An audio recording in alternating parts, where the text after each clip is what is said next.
Welcome to the Heart of the Matter. Joining us today is Chigbu, founder of the IREDE Foundation, an organization that provides hope for child amputees. Welcome to the show. Thank you, Susan. So, according to your website, every year 200 million children are born with a disability or become disabled before the age of 19. Tell us more about your foundation and what it's doing.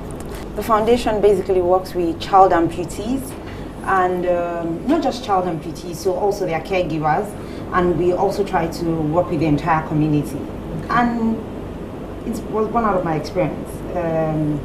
My first daughter is an amputee.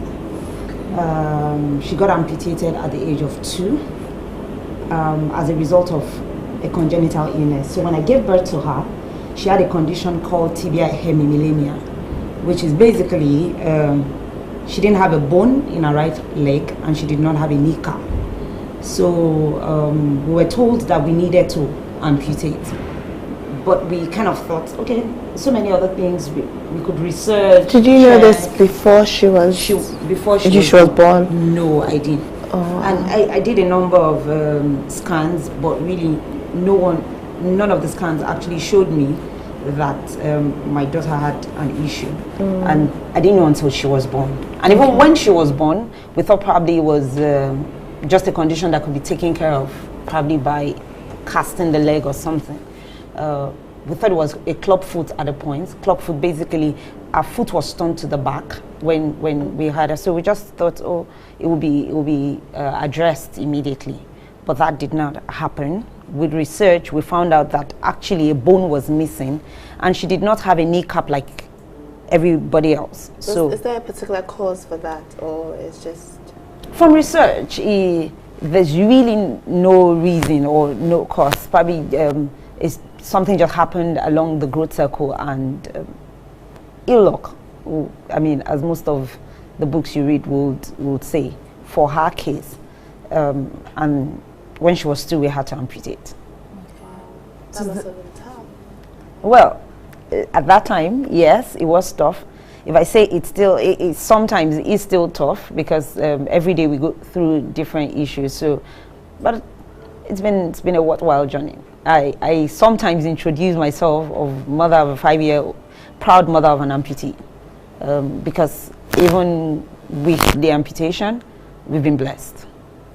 So tell us more about your foundation and how it helps amputees adapt to limb loss. The first thing the foundation does, and I'll try to link it to my experience really, because when we were told that we had to amputate, my daughter's name is Beulah, when we were told we had to amputate her, we didn't want to take that decision because we had never heard of someone that had to go through the same thing. So it wasn't easy to make the decision, because you couldn't profile someone else that had done same here in Nigeria, and so you were going to follow suit. So it was really, really very difficult. So for me, really, setting up the foundation, the first thing was like comforting others with what you've been comforted with. So it was more like a support group, something that could address other people that were going through the same issue, just really talking through, because sometimes you just need to talk to somebody, or someone hear you out, someone that is not going to judge you and just understand your situation. So really, the foundation focuses on support. We try to work with the caregivers, the parents of the amputees, the children that are amputated, or even amputees that are adults, and try to be there for them as a support. We also do a bit of education, educating the society on why people go through amputation. So in my daughter's case, it was a case of a congenital illness, and she had to be amputated. But in some other people's cases, it's sometimes as a result of trauma. So a child had an accident, had a mismanaged fracture, and as a result of that, something goes wrong and the child has to be amputated. Sometimes it's as a result of cancer. So some kids have cancer, and even adults, and then you have to amputate. Sometimes as a result of diabetes. So people go through amputation as a result of different things. So basically, trying to educate the society. And lastly, we do what we call empowerment. So we try to provide prosthetic limbs for people that cannot afford it. And still under empowerment, you have people that can afford prostheses, but really they just need advice as to how do I get the right prosthesis for my child, or even mentoring for the children, because we've seen people that have been amputated and have gone through life and have lived a successful life. So they mentor other children that are just growing. So that's basically, in a nutshell, what we do. Can you please take us through the process of you deciding to set up the foundation? Because clearly there would have been some challenges you would have faced that led you to start up the foundation. So can you tell us what those challenges are? Because I believe these are same challenges that other mothers of amputees may be facing. The first thing that happened was the only support I had was family and church. So apart from church, like I said, the doctors, no one could show me someone that had amputated their child as a result of a congenital issue. I read it up in books, I saw it on the internet, but nobody could show me. So, and at the time that we started going to the hospital, I started meeting other parents with similar issues. And because they probably couldn't do the research, they also weren't going to opt for it. We all just wanted a way out. So, but more interestingly, at some point, I met a woman that actually had an amputee also as a child, and she had even gotten a prosthetic limb for a child at that point, but the child wasn't going to school, and she wasn't living life. So it was an opportunity to be able to express to her how I was able to go through the change and transition in my life. So I started working with her. We would talk every day. I took her to church. The son will come around to play with my daughter, and then we started talking to them about getting their child into school, because our daughter was in school and they wanted to understand how she was coping in school, the stigmatization, how we were able to go through the process. And then at that point, I started writing and blogging about it, and I felt, wait a minute, you can help more people. And then doctors would sometimes even call me and say, oh, you know what, we have a case. And the parents are just not agreeing to amputate the child. Maybe if you talk to them, they would agree. Maybe if you showcase your daughter to them, it's okay, I will do that. And, you know, it was informal. I started the process informally, and then we decided to register the foundation. Please hold that thought. We need to take a break. Viewers, we'll be right back.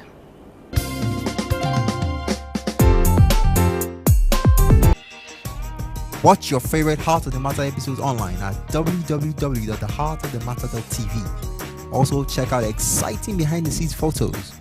Leave your comments and like us on Facebook.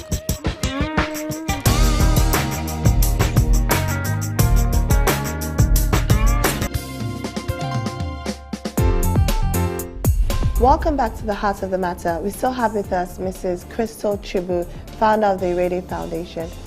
Now that we've addressed some of the challenges, how does your foundation help solve these challenges? I know earlier I talked about the 3 ways in which we do it. So what we try to do is bring those 3 ways to life every day. On education, we post on a week-to-week basis things on the internet, news about amputation, how to manage amputation, people that have been amputated, how they are managing their lives. We try to put that out on the internet because that's the easiest way for us to reach people. We also have flyers that we drop around hospitals so people can pick up information from time to time from our brochure, where you can read up and what you need to do in case something happens immediately.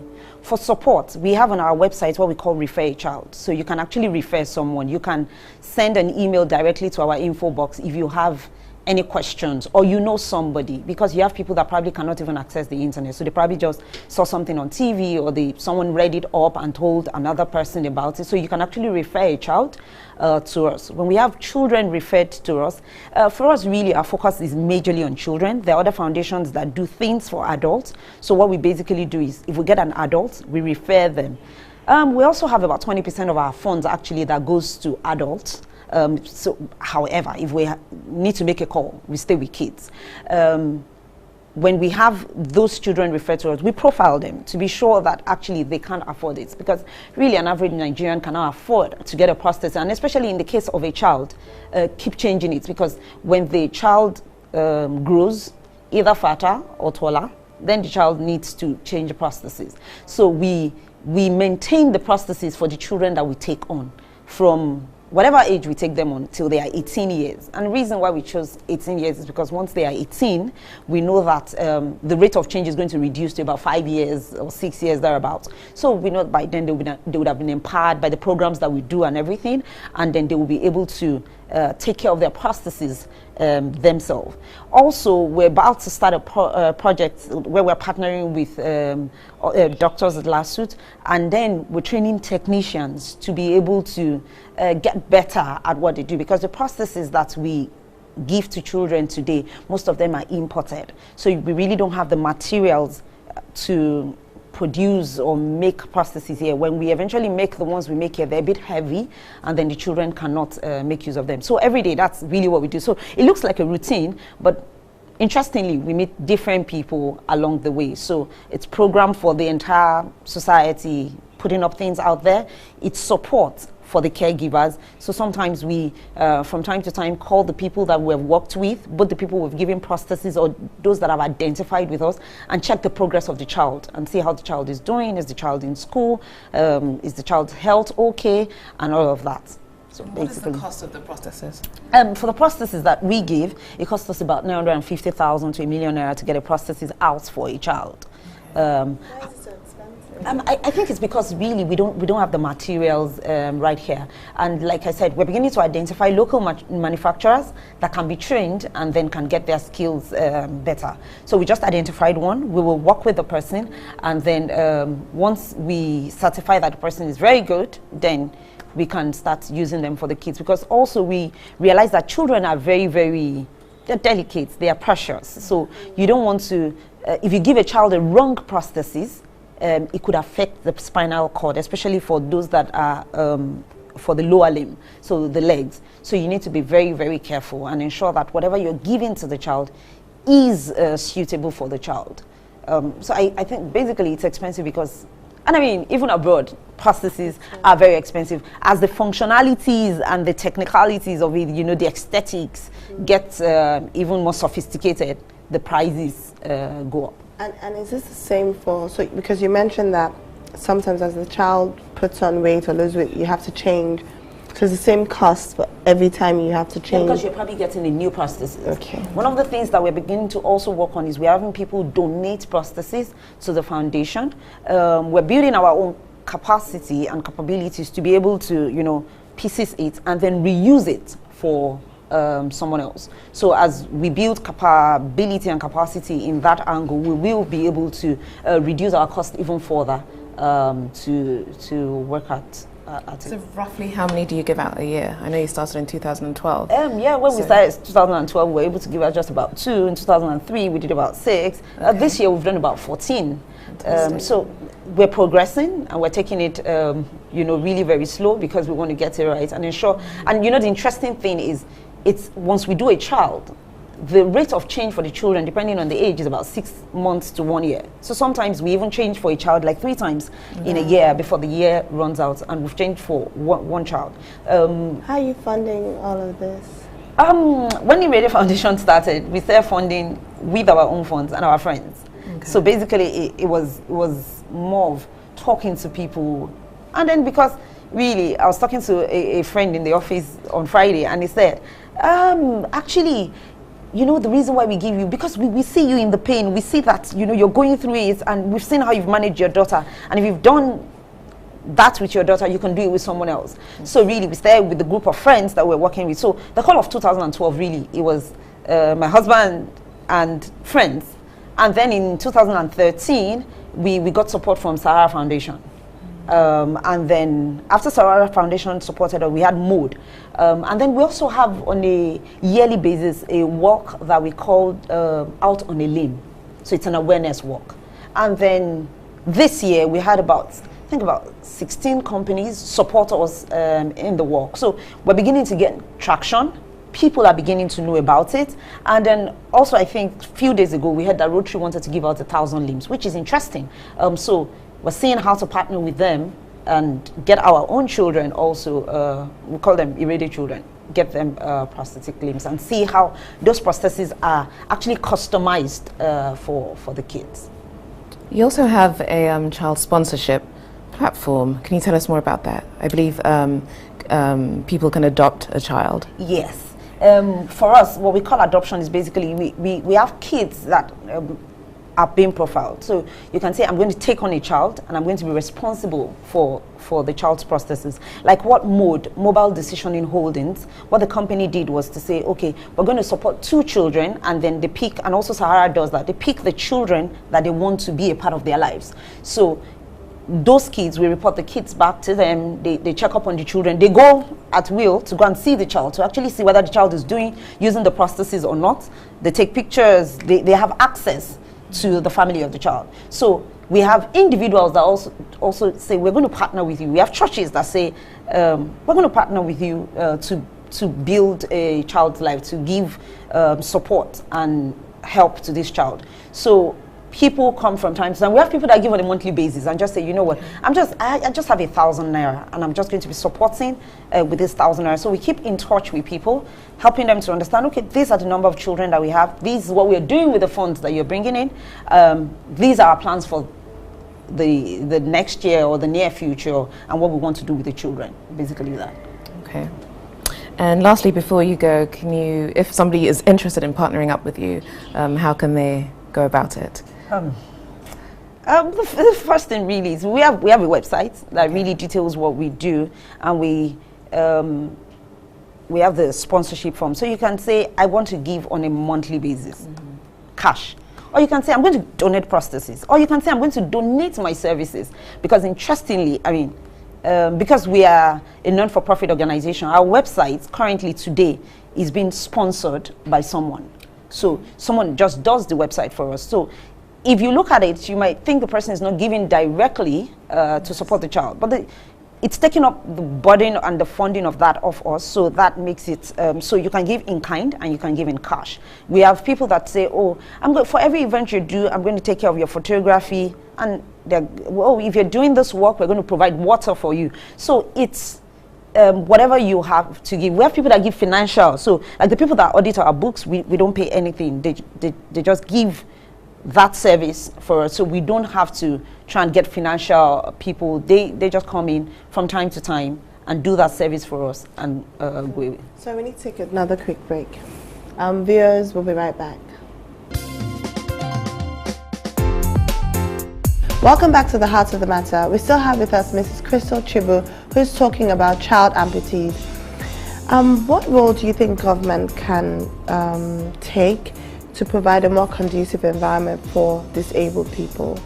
There's so much that can be done. I think we should have policies that support them, ensuring that we have ramps in buildings, making it easy for them to be able to move. But we just had a recently concluded Disability Week or Disability Day organized by Lagos State government, where a lot of people, NGOs working with disabled people came on board to talk and really talk about their experiences. If we could have more of those kind of forums, it would help, because we work with these people every day. We work with the adults, the children that have these challenges, and we see what they face every day. So we're able to bring that, forming the committee and really seeing how we can make it better. So they've started working on some things. There are policies now, I think. There are laws that have been passed for Lagos State governments and things that you need to do. We just need to see to execution.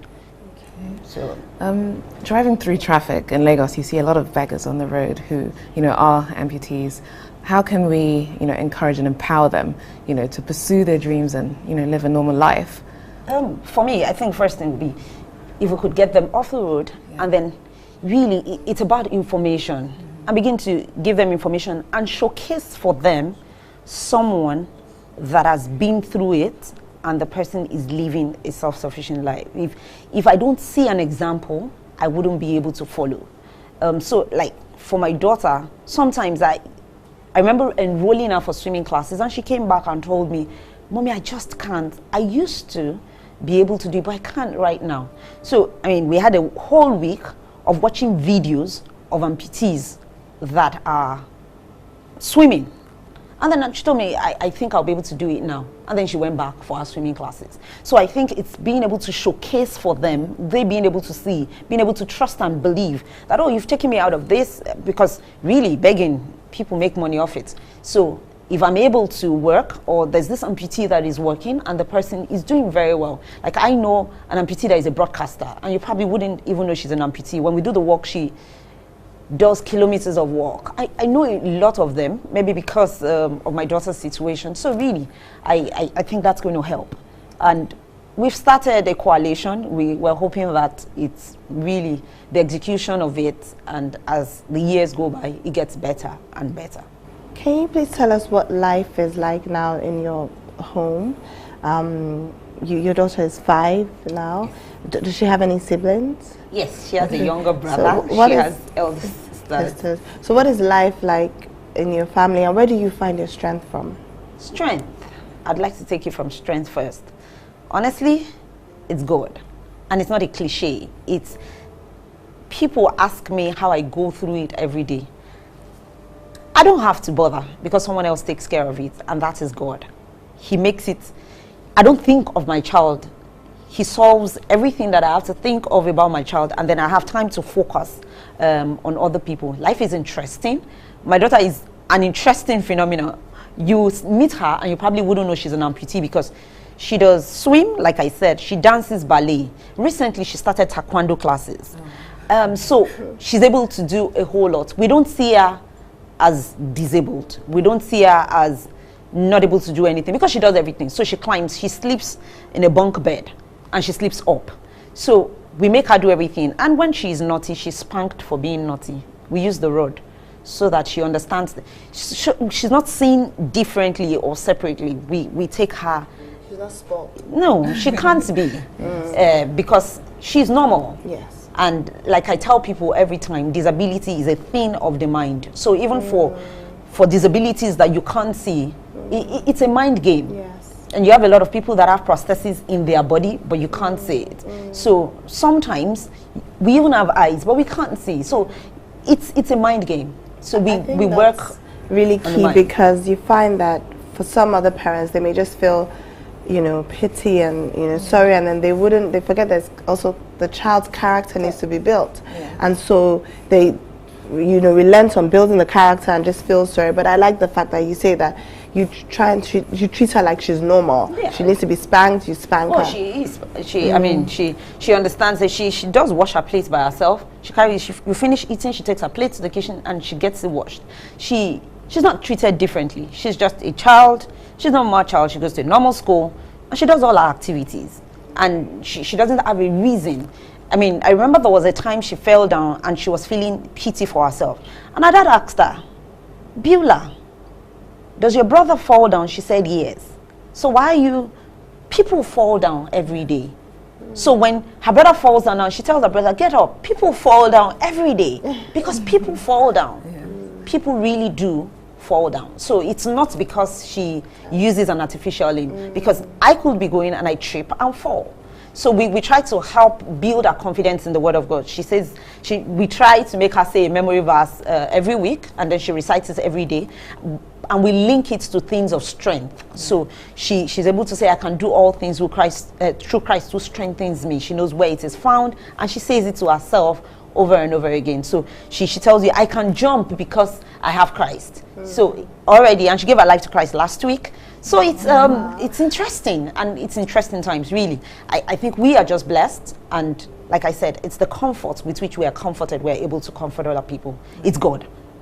He's the deciding factor. I don't want to preach because it's easy to get into preaching, but when I cast my mind back and remember how we went through the process, you can't really lay your finger on one thing that you've done for yourself. And my husband also told me once that God told him that he was going to take care of our daughter. So every day when we see things unveiling, we know that it's God that is behind it. So it's the source of our strength, God, Jesus, basically. So what advice do you have for viewers who don't know where to start, with getting help for limb loss? The first thing I would tell anybody is it's okay to cry. Because a lot of times people tell you, don't cry, be strong, but you can't tell me to be strong when you've not been through what I'm going through. So it's okay to cry, but don't stay crying. You need to move on to the next level. And if it's you going through the pain or of amputation yourself, then the first thing is you need to seek help. You need to, if you're an adult, you need to try and read up and see how to manage it. There are a lot of pain that comes with even the amputation. So even after you've been amputated, there are days people don't feel like using prostheses. So it's okay. Don't try to be anybody else. Just live your life. And if you're a parent, you're in my shoes of an amputee, you need to be strong for your child. You need to get all the information there is, gather information, and try to be strong. And then that's why you have the IREDE Foundation. You can always come to us. We'll help you walk through the journey. You can reach us on phone. Our website is www.theiredefoundation. Just come. We'll listen to you, and we'll help you walk through the process, because one person's journey is not the same. I mean, for someone that has a cancer, sometimes they're still wondering, will I be able to move on? Will I have a relapse? So it's okay to give me a prosthesis, but will I have a relapse? So we will help you go through the process, because by God's grace, we have people that have gone through everything, and then we will bring the one that fits into the situation and talk with you. But above all, I think in whatever small little way you believe there is God, and it just helps make the journey light. So you might want to just hang on God. Thank you so much for that enlightening advice. We really enjoyed having you on the show. Thank you. Well, we hope you enjoyed watching another episode of The Heart of the Matter. See you next week.